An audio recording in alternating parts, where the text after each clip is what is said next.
Hello students, welcome to the third video of this chapter number 7, control and coordination.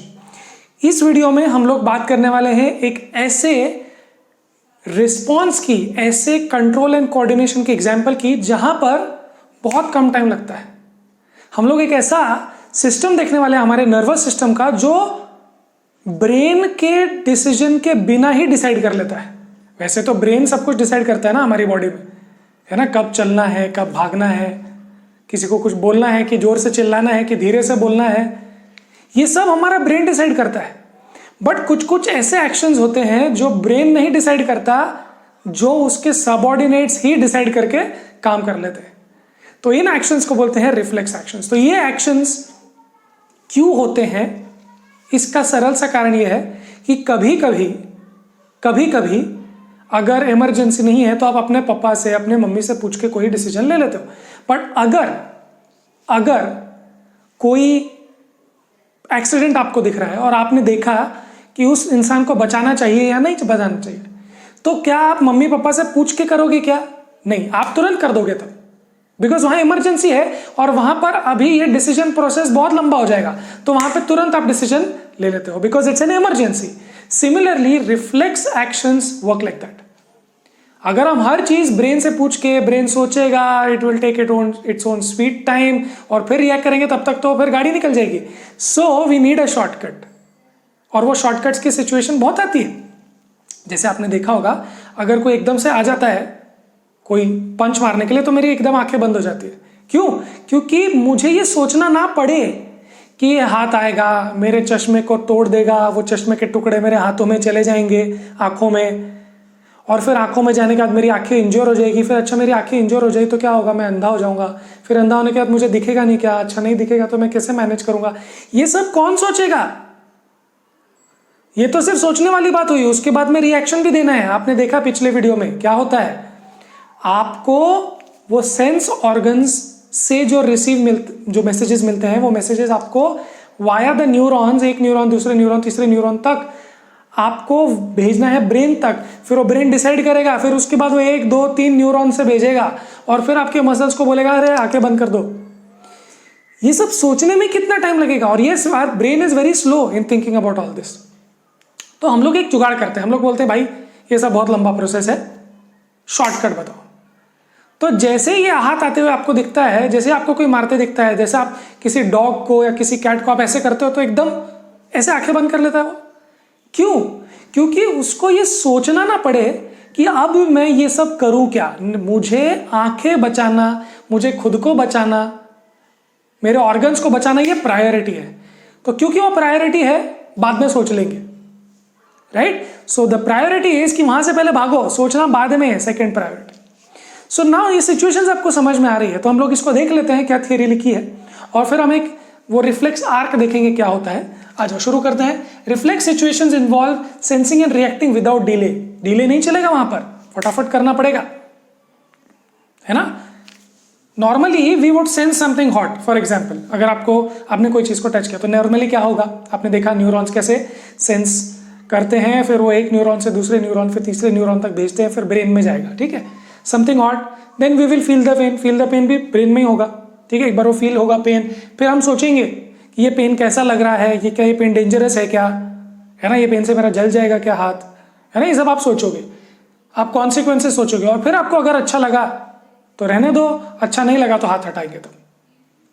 अरे पर ये सब बहुत मुश्किल है, ये सब इसमें तो टाइम निकल जाएगा अपना, गाड़ी निकल जाएगी, हाथ जल जाएगा, फिर क्या करोगे? फिर सोच के क्या करोगे? एक बार हाथ जल गया तो जैसे गर्म रखा, हाथ हटा दो। फिर हम बाद में सोचते अच्छा ये उतना गर्म नहीं था, पर फिर भी मैंने क्यों रिएक्ट कर लिया? क्योंकि रिफ्लेक्स एक्शन है ना, एवोल्यूशनरी प्रोसेस है ये। If the above is a control and coordination activity, this would involve creation and transfer of nerve impulses। ये अपन ने पिछले वीडियो में देखा, इलेक्ट्रिकल इंपल्सेस क्या होते हैं। यस, डेंड्राइट से सिग्नल्स रिसीव होते हैं, फिर वो सेल बॉडी में जाते हैं, फिर सेल बॉडी से दूर जाते हैं एक्सॉन के थ्रू, फिर वो जाते हैं नर्व एंडिंग्स पर, फिर वो नर्व एंडिंग्स किसी और डेंड्राइट को देते हैं, किसी और नर्व सेल को देते हैं, या तो फिर वो किसी मसल को देते हैं, फिर वो मसल रिएक्ट करता है ना। So it's an intricate network of neurons जिसमें creation and transfer of nerve impulses होते हैं, ठीक है। Now since thinking happens in the brain, in the forward end of the brain, the skull. This part has to be connected to intricate network of neurons. तो हम क्या बोल रहे हैं कि अगर ब्रेन को डिसाइड करना होता कि हाथ निकालूं या नहीं, तो क्या होता process? Intricate network of neurons होते, और क्योंकि ब्रेन डिसाइड करेगा तो ब्रेन तक इंफॉर्मेशन पहुंचनी चाहिए. See, if your father and mother have to decide, they have to know it first. So आपको पहले वो पहुंचाना पड़ेगा, फिर आपको फोन करना पड़ेगा, कनेक्ट करो, फोन करो, फिर समझाओ, फिर वो आपको रिएक्ट करके बताएंगे, फिर आप यहाँ पर रिएक्ट करोगे. अरे वो तो बहुत लेट हो जाएगा. So this part has to be connected to intricate network of neurons to carry messages into and away from the brain. So brain अगर डिसीजन लेने वाला है तो वहां मैसेज पहुंचने चाहिए, और वहां से डिसीजन वाला जो मैसेज है वो भी वापस रिटर्न आना चाहिए. तो ये इंट्रिकेट नेटवर्क ऑफ न्यूरॉन्स होना चाहिए हमारे ब्रेन में.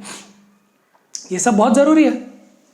सच a mechanism will always lead to catastrophe. जैसे हमने बोला, ऑलवेज. अगर ऐसा हमेशा सोचना पड़ा तो कैटास्ट्रोफी हो जाएगी. इसलिए आपने देखा होगा कि जब आप पहले साइकिल चलाना सीखते हो तो आप हर चीज सोच के करते हो, तो टाइम लग जाता है ना. आप हर चीज नहीं सोच पाते कि पीछे से कोई आ रहा है क्या, पेडल मारूं क्या, बैलेंस करूं क्या, किधर किधर देखूं मैं. ये बहुत सारी चीजें आपको सोचनी पड़ती है, और ये सब सोचने में टाइम लगता है. इसीलिए आप पहले इजी खाली रोड पे सोचते हो, साइकिल चलाते हो ना, खाली रोड पे आपको ये नहीं सोचना कि कोई पीछे से आ रहा है क्या, है ना. अच्छा, उससे भी पहले आप एक चीज ये करते हो कि आपको कोई पीछे से पकड़ता है, तो आप सिर्फ फोकस करते हो बैलेंसिंग पे नहीं, आप सिर्फ फोकस करते हो पैडल चलाने पे. जब आप बहुत छोटे होते हो तो 4 टायर वाली वो साइकिल होती है आपकी, 3 टायर वाली होती है, वहां आपको बैलेंसिंग का नहीं सोचना है. वहां से क्या सोचना है कि कोई आ रहा है क्या, टर्न कैसे लेने पर कैसी साइकिल जाती है, वगैरह वगैरह. फिर जब आप बड़े होते हो तब आप फिर बैलेंसिंग के बारे में सोचते हो. आप धीरे धीरे करके सोचते हो, और एक बार आपका सोच के हो गया तब आप बिना सोचे समझे साइकिल चलाते हो, बिना सोचे समझे ब्रेक दबाते हो. आपको समझ भी नहीं आता, एकदम से रुक जाता है, आप ब्रेक दबाते हो, फिर बाद में सोचते हो अच्छा अगर मैंने ब्रेक नहीं दबाया होता तो क्या होता. तो ये जो है ना, ये रिफ्लेक्स डेवलप होना पड़ता है. अदरवाइज पहले सब ब्रेन करता है, बहुत सारी चीजें पहले ब्रेन करता है. ठीक है, इसलिए आपने देखा होगा एक बहुत छोटा जो डॉग होता है, न्यूबॉर्न, उसको आप ऐसे करो तो वो आंखें भी बंद नहीं करता, क्योंकि उसको वो भी नहीं समझ में आता. वो हर चीज सोच के करता है. वो सोचता है अच्छा अगर ऐसे इसने मार दिया तो लगेगी, फिर नेक्स्ट टाइम वो याद रखता है कि अगर किसी ने ऐसे किया तो लगेगी, तो ना लगे इसलिए पहले ही अलर्ट हो जाओ. So all these things if they go through the brain it will take a lot of time, and of course it will lead to catastrophe. ठीक है, so to avoid this delay there is a shortcut called reflex arc. Now ये reflex arc कैसे होता है वो आपको diagram में दिखाई दे रहा है. ठीक है, which connects the nerves and corresponding muscles via the spinal cord which also later connects to the brain. So देखो क्या होता है, आपको दिख रहा है डायग्राम. सपोज मैंने कुछ गर्म टच किया, जैसे वो गर्म को टच किया, यहाँ पर वो नर्व एंडिंग्स होते हैं स्किन पे, तो वो नर्व एंडिंग से सिग्नल जाएगा. क्या सिग्नल जाएगा कि कुछ तो गर्म है, कुछ तो गर्म है, कुछ तो गर्म है, कुछ तो गर्म है, कुछ तो गर्म है, और ब्रेन में जाएगा तो बहुत टाइम लगेगा. So and see it's not like रास्ता बहुत लंबा है, ये नहीं हम बोल रहे. हम बोल रहे हैं ये रास्ता लंबा हो या ना हो, बट ये डिसीजन प्रोसेस को बहुत टाइम लगता है. तो ये क्या करता है, यहां से सिग्नल भेजता है टू माय स्पाइनल कॉर्ड. तो जो आपको डायग्राम में दिख रहा है वो वर्टिब्रल कॉलम है, और उसमें स्पाइनल कॉर्ड होता है. It's a part of the nervous system. तो ये जो न्यूरॉन्स है they connect to the spinal cord first. Spinal cord पूरा यहां से लिख के आपकी पूंछ तक है, नीचे तक.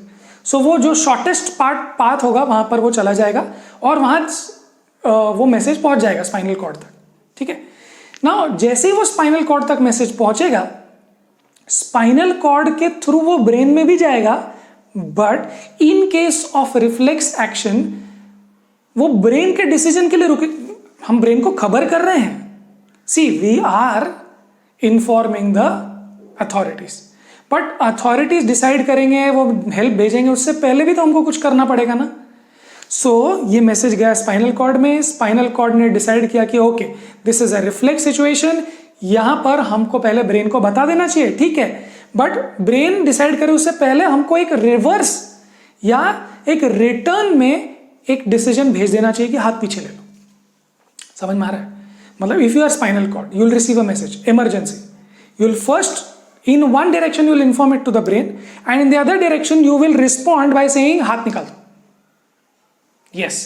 So ये जो क्विक डिसीजन हुआ है शॉर्टकट में हुआ है, हाथों से स्पाइनल कॉर्ड वापस हाथ मसल्स तक, क्या हाथ निकाल लो, तो हाथ निकालने के लिए मसल्स चाहिए, मसल्स को खबर मिलनी चाहिए ना कि कुछ तो करना है. So that thing is bypassing the brain's decision. It is not that we are not letting the brain know. Brain knows it. But जब हमको रियलाइज होता है तो थोड़ी टाइम के बाद रियलाइज होता है ना कि अरे मैंने क्या शॉट खेला यार, जबरदस्त, मैंने तो सोचा ही नहीं था.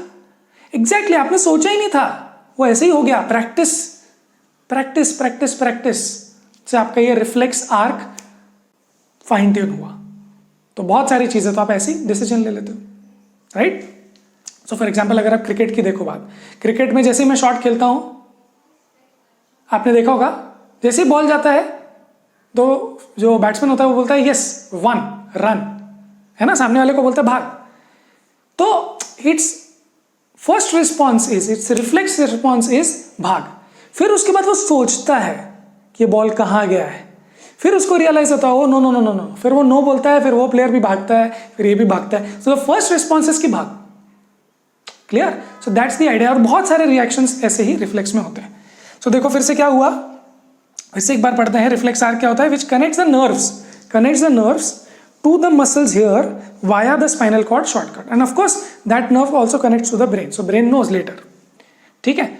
नाउ हम जो रिफ्लेक्स एक्शन की बात कर रहे हैं उसका हमने देखा कि बहुत यूज है, बहुत ज्यादा यूज है. उसके बिना may be you will be dead. बिना थिंकिंग के भी आप बहुत सारी चीजें लाइफ से इंपॉर्टेंट चीजें कर सकते हो. बट आप अगर ध्यान से देखो तो ये रिफ्लेक्स एक्शन लोअर एनिमल्स को भी होते हैं. माउस को होते हैं, कैट को होते हैं, लोअर एनिमल्स को भी ये होते हैं और इंसानों में भी ये होते हैं. तो बट एक चीज जो इंसानों में ज्यादा होती है और लोअर एनिमल्स में कम होती है वो है थिंकिंग प्रोसेस. सो जो थिंकिंग प्रोसेस होता है it's an evolutionary advanced process, है ना. अगर आप रैट्स को देखो, अगर आप अपने लेट से कैट को देखो, डॉग को देखो, तो वो रिफ्लेक्स तो कर पाते हैं क्या, पर वो सोच पाते हैं क्या. सपोज उसने किसी को काट लिया तो बाद में सोचता है क्या, शायद गलत काट लिया मैंने, नहीं काटना चाहिए था उसको, अच्छा आदमी था. May be not, right. ऐसा तो नहीं आके आपको बाद में आके सॉरी बोलता है. Dogs feel yes, but they can not think so much as compare to human. So reflex action is a basic let's say basic necessity for life, reflex action. But thinking is not a basic necessity of life. It's an advanced evolutionary process, है ना. तो हम बाद में सोचते रहते हैं. तो आपने देखा होगा हम किसी को बुरा भला बोल देते हैं, that's a reflex action.